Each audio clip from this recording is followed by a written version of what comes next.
Hey everyone, Nubkeks here and welcome to my final placement game here in 2017 Season 2 of Hero League, and I got a pretty cool one going up for you. So as you can see, like on our team, a couple of standout players. I mean, Sport Billy from team Playing Ducks. He's just absolutely beast, so that's fantastic. And then really cool game actually, because on the enemy team we've got MVPKyoCha. So currently kind of looking like maybe even the top Korean team in the world right now, MVP Black. And he's actually going to be busting out the Malthael in this game. So we're going to get to see some of the sort of strengths and the weaknesses of that hero as Kyocha starts trying to get some practice on him in Hero League. So I thought that makes for a really cool video here. Our team actually bans out Gul'dan first. I was hoping to get Genji. Genji's just so strong on Braxis. His just massive mobility, ability to roam around and gank lanes, and then also his ability to just shred through the boss on the map makes him insanely strong. They actually ban away Genji though, so not going to be playing him. I'm actually going to be playing Chromie in today's video. Chromie is one of my favorite heroes. She's also very strong on Braxis, and would not usually be a first picky worth hero, but I figured it would actually work out just fine in this particular game. You know, it's Hero League, so I think you can make it work. Chromie's just so good at this map. Just the poke, the burst damage that she provides, she just sort of inherently prevents the enemy team from going something like Vala Oriole, which they could well go. Kind of blocks that path off. So we're very, very happy. I think it actually works pretty decently. Enemy team does grab Rehgar, and they do grab that Malthael there for Kyocha. So interesting enough, I mean, Rehgar is not too bad. I mean, kind of funny and interesting that they didn't prioritize Mal for Uther instead, but I guess he just prefers playing Rehgar. And I suppose there is some synergy with it, you know, in terms of the Malthael as well, diving in with the Malthael, being able to provide Ancestrals, so it's not too bad. We're going to grab Greymane for Sport Billy, so that's the second part of our damage down bottom lane, and we're going to grab Alarak then as our top laner. So it's kind of interesting, because I assume Malthael will probably be a solo lane hero. Not 100% sure on that, but I think it's fairly likely. So he's kind of picking Alarak into Malthael. So it'll be interesting to see how that matchup actually works. I actually forget how this game went in terms of that, so it'll be interesting to watch and to see in this case. Enemy team bans out Uther. I just don't want to deal with the stun lockdown that he brings, plus, you know, the enablement of Greymane diving in, protection for Greymane, protection for Alarak. Pretty nice stuff. Our teammate is hovering. He's obviously hovering Vala, but you can see they're talking in chat and they're trying to sort of synergize what picks they're going to be going for. Our teammate's looking to ban out Sonya, which is unusual. Number one, I think Alarak probably is okay against Sonya in lane, and number two, we're probably expecting Kyocha to be up there. I think the Anubrak ban is a much better one. Anubrak is very nice. Oh, I actually suggested it. That's why I like it. But yeah, Anubrak is really nice against Chromie. I think he's pretty nice against Alarak as well. And he could just make it very difficult for us. You know, throw out a cocoon and then, you know, dive us. Could be a real problem for us to deal with. Could be a pretty tough time. You know, cocoon the Greymane and then dive the Chromie and the Alarak. Could make it very difficult for us to actually deal with that and to play around that. The enemy team does actually grab the Sonya, so there you go. It looks like Sonya's going to be solo and Malthael will be in the bottom lane. I don't see that working out too well for the enemy team, to be honest with you, but we'll see how it works. They also get Murdant for their tank, which is, you know, a fine, safe choice. With Anubrak banned out, I mean, Arthas would have worked very well too, but that's okay. We're looking at Malth and Stitches, which is really nice, actually. I'm a pretty big fan of this. So yeah, there you go. We're going to have Malth and Stitches. So we got a really nice bottom lane. We got a few things going on. So we got Greymane with cocktails and, you know, range damage, range poke, consistent damage, cocktails for poking, for wave clear. We've got Stitches hooks. We've got Malth roots to follow up on the Stitches hooks. We have Greymane can jump in on the Stitches hooks. We've got Chromie for consistent long range harass and also burst damage to follow up Stitches hooks, and Malth to restore mana and reduce Chromie's cooldowns, or alternatively Greymane's, I suppose, as well. plus then Alarak up solo. So I think we've got a really nicely constructed team comp here. The enemy team comp, a little bit more fragmented, I would say. So they're probably having Sonya top, then the other 4 down bottom. They don't have the most wave clear, but Malthael obviously can wreck the Zerg wave. We'll see what happens with that, and I'll see you guys in the game. Alright guys, then here we are in the game for the final placement game. Also worth saying, it's 5-4 at this point. So, kind of happy going into the game, you know, already secured the 5 wins, which is what you kind of want to do for your personal, like, sort of pride and ego and stuff like that. You're like, hey, at least go even, don't. It's always kind of depressing when you do end up losing those placement games. So, it is potentially an optimal strategy at higher levels of play, which is kind of a bad way, a bad design, but that's a topic for another video. But yeah, I mean, will it be 5-5 after this one, or can we actually squeeze out at 6-4? We'll just have to see as we start moving down to the bottom lane here with our team. At level 1, picking up Time Walker's Pursuit. I quite like this talent for Chromie on this map. I'll be going for a relatively standard Chromie build, a little bit of a tweak from the maximum blow-up builds that I've run before, and you'll see why as we go sort of later in the game. But Time Walker's Pursuit, this is a quest to collect 15 regen globes. Each one gives you a small bit of mana regeneration. 0.1 actually, not very much, but it adds up. And then you get 5% ability power after you complete the quest. So, you know, just a little bit of extra damage on your W and your Q, which is quite nice. The big deal that makes this good on this map, well, number one, you know, it's pretty reasonable for regen globes. It's not as good as rotating between 2 lanes, I would not say, but it's not as consistent, but it still works out pretty well. Not aiming the skill shots the best, was expecting the enemy team to retreat a bit quicker. They actually didn't. So we're having a little bit of a rough time here at the start. Looks like Alarak did die in the top as well, which is not the best news in the world. But we are still in this game for the moment. We get a regen globe there from our friend Mr. Alarak, from our friend Mr. Sport Lily. Thank you very much. That's all good. Yeah, the big part of Time Walker's Pursuit is this activatable ability to reveal an area. It reveals the area, a fairly large-sized area for 2 seconds, and then enemies that walk into it are revealed for 4 seconds, which is fantastic. So that ended up being pretty nice. It kind of redeemed myself for missing a few of those shots kind of badly at the start of this game. We actually land a nice combo onto KyoCha and pick him off as Malthael, and then we pick off the Rehgar as well, with the assistance, of course, of our team. And that's actually pretty good timing, because that's going to give us fairly good early control of these beacons, which is fantastic. And we actually get an extra regen globe. Looks like I wasn't standing near enough, though. Oops.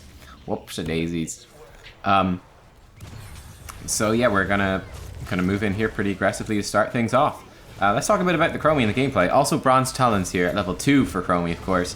So whenever we cast our Q, it empowers our next basic attack to do way more damage. So we're going to be using that quite a lot for extra damage. Actually, with Malthael dying, that Q unintentionally hit Li Ming and does force her back, which is pretty nice. So one thing about, you know, Li Ming versus Chromie, I think it's pretty interesting. With Force Armor from Li Ming, that can give her an awful lot of protection. And also the fact that she's relatively small and she's got Teleport too. It can, at times, be pretty difficult to actually hit Li Ming with Chromie's spells, whereas Chromie with the big wind-ups to her animations can be a bit more, you know, vulnerable to being hit by the Li Ming combo. So that's always an interesting matchup. Chromie will bring more wave clear, though, I reckon, particularly with the talents we're going to take in this game. You can see we're actually forced off this shrine, but it's okay because our team have been kicking ass up top, just trying to poke away at KyoCha. Trying to catch him there in our W, but he did actually juke to the right, so we didn't find him with that, but that's alright. Going to continue harassing. You want to be using your spells quite a lot as Chromie. You don't need to hit everyone. One of the great things about the Q build is that it does empower your basic attack, so you can do a lot of extra damage with that, which is really, really nice for just kind of poking away. In this game, you can see, take Mobius Loop at level 5, which halves the cooldown and the mana cost of our W, our Dragon's Breath, though it does reduce its damage by 25%. But ultimately, at the end of the day, it's a lot more uptime on that ability. You get to cast it far more often. It gives you way better wave clear, which I think should work pretty well with our draft. And it's just an extra, more consistent level of poke. And looking at the enemy team, again, I'm looking at their squishy heroes. Especially Malthael, he's got all these teleports, right? He can teleport around quite a bit. Li Ming, she can teleport. She's got force armor. So I'm not super confident. Nice Stitches hook. Beautiful. Then we hit the empowered basic attack to help finish off that Li Ming. I'm not too confident about actually being able to consistently hit these guys with spells. Nice juke by Rhaegar, moving out to the sides so he doesn't get taken out. And Murden's going to dwarf toss over the wall, so he is going to be fine. But we are going to get this first Zerg Swarm, which is fantastic. But yeah, I kind of wanted the more consistent wave clear, and then just the more consistent steady poke in this game. I said, look, the single target sort of blow up, maximum damage Chromie build. It's not going to be as good here because just their heroes are going to be pretty difficult to actually hit. I mean, Sonya as well, she has reduced crowd control and she's got extra move speed from her trait. Crowd control reduced coming from Berserker at 10, of course. You know, Muradin, Tar to blow up. Rhaegar would be nice to hit. But yeah, just all that sort of stuff adding together. I said, you know what, I'm not going to actually go for the maximum blow up. And then on top of that as well, I decided not to take Temporal Loop in this game. Rhaegar will have a good chance of cleansing that away. You know, Li Ming can teleport away from the Temporal Loop. She can dodge it if she times it well. Like she just teleports instantly after the loop hits, and she doesn't get hit by the Chromie spells, or it's very difficult to do so. Malthael also with the teleports, plus he can, you know, spec into quite a bit of armor later on. So I said, you know what, I don't think the Temporal Loop is the right choice here. We're gonna go for Slowing Sands instead. And this should work well against the Sonya and against the Malthael. Just throw down Slowing Sands kind of near or on top of our team and just say, hey, pretty scary for you to actually walk in here and try to start diving us. So that's the theory with that. And that's what we're going to be looking to do with that ability.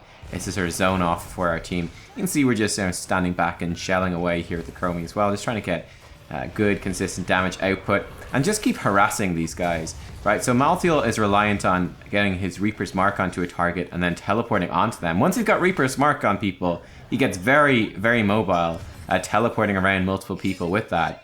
But before he gets the Reaper's Mark, he's super immobile. All he can do is walk at you. So we can really zone him out and make his life miserable. That's been one of the big goals here so far by doing this. Interesting placement there on Time Walker's Pursuit. I want to explain what was going on. So basically we're coming up to gank the Sonya. Instead of throwing it in the middle of the lane and kind of giving it away, I threw it down on top of the point just to reveal that little brush just to the north of the point there, just on the off chance that we would actually manage to kind of catch her out of position. Maybe she's in the brush and we could just find her there and jump on her without giving it away too much. Anyway, Muradin makes a very risky engage trying to come in here and maybe get a pick, and he pays for it with his life. Li Ming also going to go down as well. So enemy Muradin getting very eager to hit us with the storm bolts and jump in. Forgot, I think, momentarily that his team did not have level 10, and that's pretty nice for us. We're going to come in and just assist Greymane with the wave clear, and I mean, as you can see, we're pretty good with Chromie. With this particular build, it's pretty nice. Obviously, Bronze Talon's helping us focus down priority targets, and then the Mobius Loop Dragon's Breath just pushing it down a lot as well. I like this idea from Stitches. Take the Bruiser Camp, try push it in, and try to maybe take out that bottom keep before the enemy team is level 10, push that advantage and secure us really good map position. And just have catapults constantly pushing bottom lane. It's a pretty nice little strat right there. However, there is a huge fight which is erupting up top, as you can see. So we're actually going to run up and join in there instead. There's just too much pressure being put on. There's very little wave clear up there, so we want to come over here and assist our teammates. Oh, Muradin with a little bit of jukes actually doesn't get hit by our Q, so he doesn't quite go down. Greymane is low, but Mr. Rhaegar, sorry, is kind of out of position now. I missed my spells, focusing on kind of just zoning the enemy team instead of what I should have been doing, focusing on the Rhaegar. So Rhaegar almost escapes. Luckily, our teammates are there to back us up and help us out. So we do get that. Li Ming spots me casting my Q, but it's too late for her because the Dragon Breath does hit, as we had the vision on her as she was Hearthstoning in the very risky position of that particular brush. And we get ourselves actually 2 kills from that rotation. So we didn't get the pressure on the bottom keep, but we get nice pressure up top. And we get ourselves a couple of kills. Just kind of continuing that XP lead. I mean, maybe it would have been better really to leave top lane alone and just run bottom. That might have been better, and just try to force him away, drag him away. Nice little jukes by Kyocha, but you know, in order to juke, he does have to go super deep into our team, so he does go down. firing spells here. The Q just misses Murden. I think he would have survived anyway, but we don't get the kill on him. But the kill on KyoCha nonetheless. We already controlled the top, so we're getting, looks like it should be a 100% shrine once again. I mean, this is kind of snowballing off the fact, like, how is this game going so well for us? A big part of it is that just, you know, like I said in the draft, you know, Malthael probably ought to be a solo lane hero. They took him early, and then one of the other teammates picked up Sonya. So Malthael got stuck in the 4-man, and I think we just had a really easy time for the most part in the 4-man. We were just kind of picking up kills with the Chromie and the Greymane. Chromie, Greymane, Malf, and Stitches. It's so much kill pressure in the 4-man. So we're able to use that to win it easily. Then we could rotate up and win top as well thanks to rotations. So it all worked out pretty well. Now, unfortunately, Stitches going in aggressive and actually gets picked off here as we are pushing in on a keep with a Zerg wave. Bottom keep is down. We're hoping to get a second one, but Stitch's death makes this a little bit difficult, a little bit awkward. Anyway, we're just continuing to shell away with Chromie. I did pick reaching through time at level 11, which increases our range by 15% just for some extra poke. And then picking up Shifting Sands at 14, so whenever we hit a hero with our Q, it empowers our damage by 8% for 10 seconds. See, we get jumped on by the enemy team, and we get absolutely melted. Leap from Sonya, actually. She didn't take Wrath of Berserker in this game. She went for Leap. She leaps in on top of us. Us being locked down enables Malthael to get up and Reapers mark us, and then they do take us out. However, in order to do so, in order to get the kill on me, they have to give up their own lives. Their teammates killed Rhaegar in the meantime, and then picked off the Sonya and the Malthael as well. So you know what? We're a willing sacrifice for our team. Not a problem. We're happy to go down as Sport Billy continues racking up the kills. Like I said, Sport Billy he's pretty damn beast, and he's pretty insanely good on Greymane. What can I say? This guy is a very, very good player.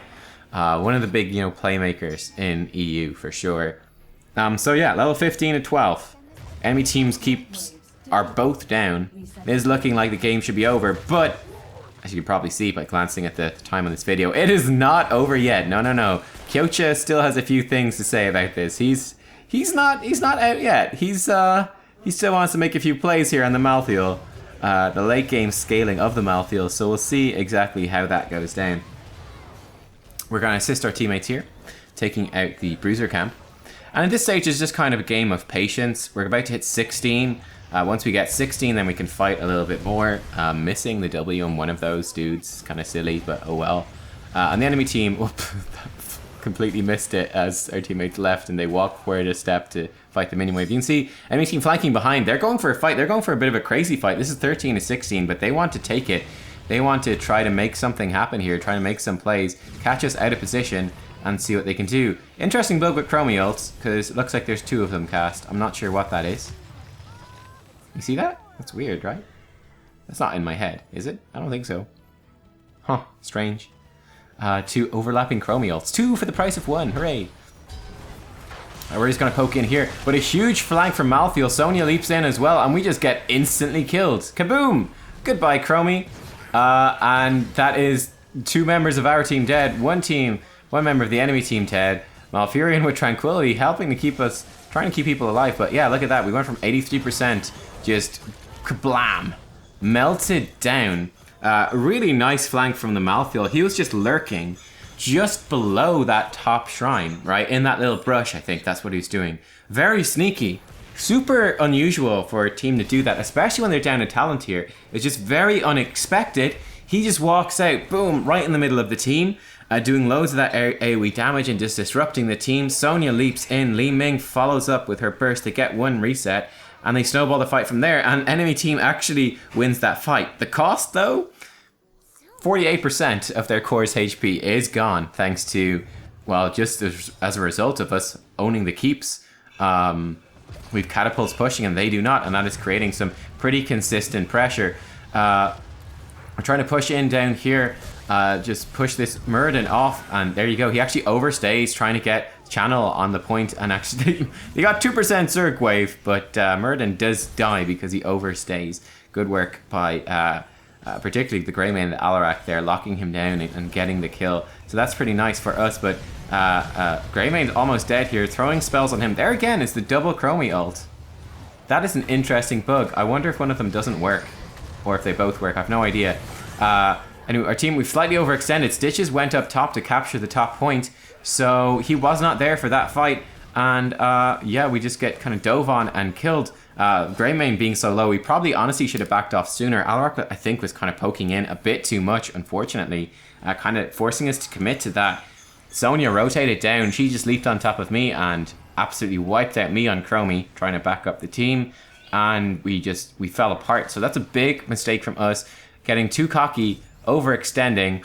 Now, Stitches did certainly secure a good portion of the Zerg Swarm, and that's pretty important as well. That's going to open up the possibility for us to just, push their core and win with the Zerg Wave. But yeah, very messy at this point. The enemy team has caught back up from being level 16 to 13. It's now 17 to 16, which is just fine for them. Equal talent tiers. We don't have that much more level scaling, so you know what? Like they played.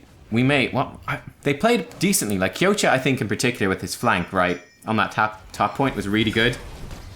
And then just honestly the bottom fight there, a big mistake from our team. But 2 big lost team fights means that the enemy team they're back in this game. They're still far behind.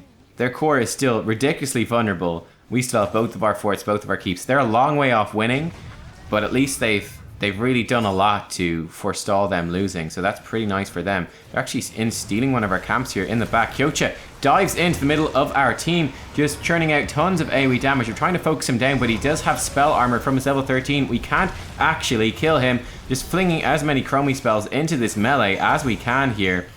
Trying to focus down that Sonya a little bit, and we're hurting her certainly, but it doesn't appear to be enough quite yet. KyoCha diving in some more, so we're going to try to kill him. Stitches throws a hook, catches Malthael, but pays with it with his life. But we do take out Malthael as well. But that's another terrible team fight for our team. 3 heroes dead for us, 1 hero dead for the enemy team. And that is full Zerg Swarm for them. Full Zerg Swarm for them. So yeah, I feel like again as well, level 16 for Malthael too. All that late game, the late game Malthael power spike, his ability to just dive in. I was actually being safe for the moment. I wanted to push this in a little bit more. I'm gonna Hearthstone now, and it's gonna be fine.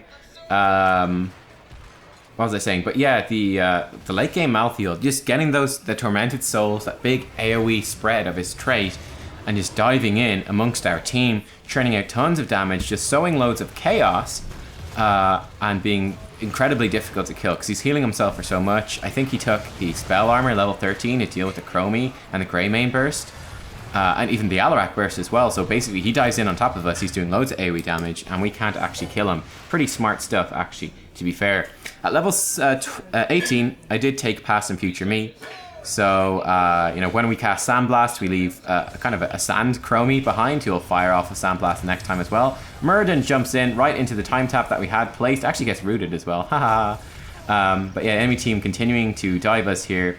But I think pretty good placement on that time trap enabled, sort of mitigated their attempted dive. So that was good for us. KyoCha's actually up in top, clearing the way. So this is fantastic for us. Muradin is still going in here, and he has gone too deep, I would have to say. We're going to lay a time trap behind us again in that brush. Rehgar is down. This is huge. KyoCha attempting to come in and repeat the dive success that he's had before, but he gets caught in the time trap. Slow in the rotation. To be fair, the enemy team being a bit too aggressive, I think, as well. But we get 2 kills, and that's huge for us. That's an absolutely massive deal. We also have minions pushing in on the core. We've got a Merc camp pushing top as well. So things are, yeah, this is gonna be the end right here for sure coming in at the moment. Team, we're making a beeline here for the core, and there's not much that they can do. So yeah, I think this is an interesting thing. Kind of difficult to say actually, because we couldn't see properly what the enemy team was doing, what their setup was, but I feel like it was probably an overextension from the Muradin trying to desperately to get a pick when they should have gone back to depush their lanes, I think. Possibly it was KyoCha not being there, but I think he probably had the right idea. I don't know, it's hard to say. Again, I'm not entirely sure. Maybe you guys have some insight to that. You could have been watching the minimap a bit more.